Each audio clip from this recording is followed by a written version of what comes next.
7 years ago, I lived in California. I owned a condo 15 minutes from Laguna Beach. I had the latest Jeep Wrangler. I had a Harley Davidson motorcycle, latest iPhone, latest computer.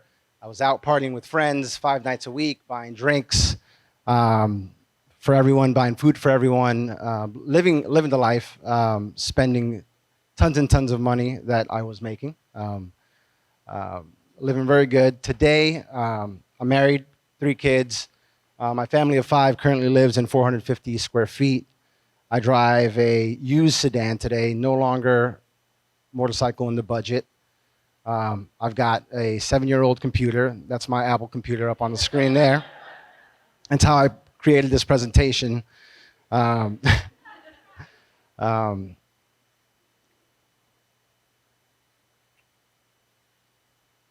and I also haven't bought a phone in 5 years.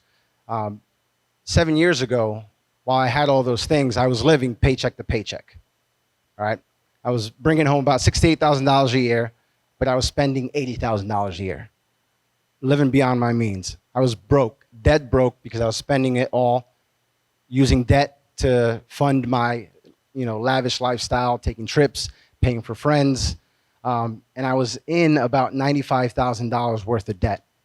Now that includes car and motorcycle, but credit cards and loans as well. And that debt was drowning me, right? I was living paycheck to paycheck, broke, and from the outside, it looked like I was living a good life, right? But I wasn't. I was broke in debt. Today, I've got zero debt. The 450 square feet is actually the 2 bedrooms in my in-laws' house, because that's where I'm currently living. And I want to make sure I put that out there, because my mother-in-law is going to kill me when I tell her I live in 450 square feet. And I currently have a net worth of over $100,000. Right? And the reason I bring that up is because I've done that through sheer saving and investing my money and learning how to spend and use less debt. So what I wanted to share today is, it's been a long journey, and I've sacrificed quite a bit, and I've worked multiple jobs, but I want to share some of the lessons that I learned in my journey over the last 7 years. The first one is that debt is not the way. We glorify debt in our country, and we've made it okay to go out and get a credit card and a loan to buy the things that we not only need, but also the things that we want, the cars, the clothing, the electronics that we want. And really what we should be doing is avoiding that debt and spending less than we earn.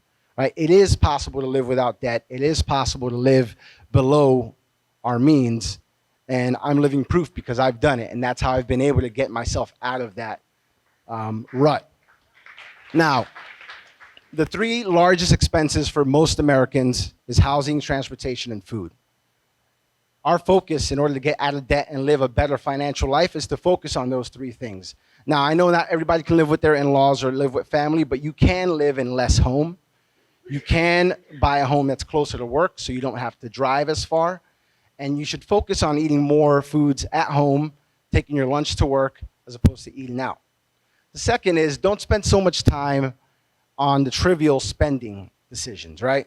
If you want to get that latte from Starbucks, get that latte. If you want the avocado toast, enjoy your avocado toast. I've learned that while I sacrificed those things, in my journey, I learned that those were not the things that made the greatest impact in getting me to where I am today. So have the avocado toast, drink that latte. The next thing that I learned was that high income does not equal wealth.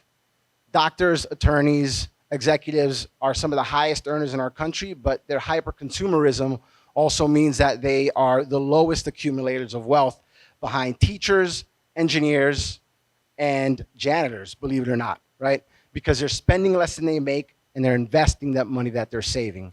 So don't equate, that high income, that luxury car, that big house to somebody having wealth. It probably means that they're in debt.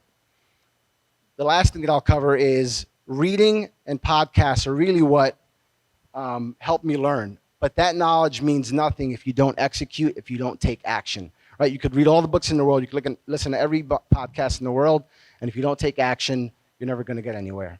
The last thought I'll leave you with is that financial success is attainable for everyone if you spend less than you make, And the next time that your friends invite you out to eat at Salt Bay's restaurant, make sure you tell them you're broke because you would rather save your money and invest it.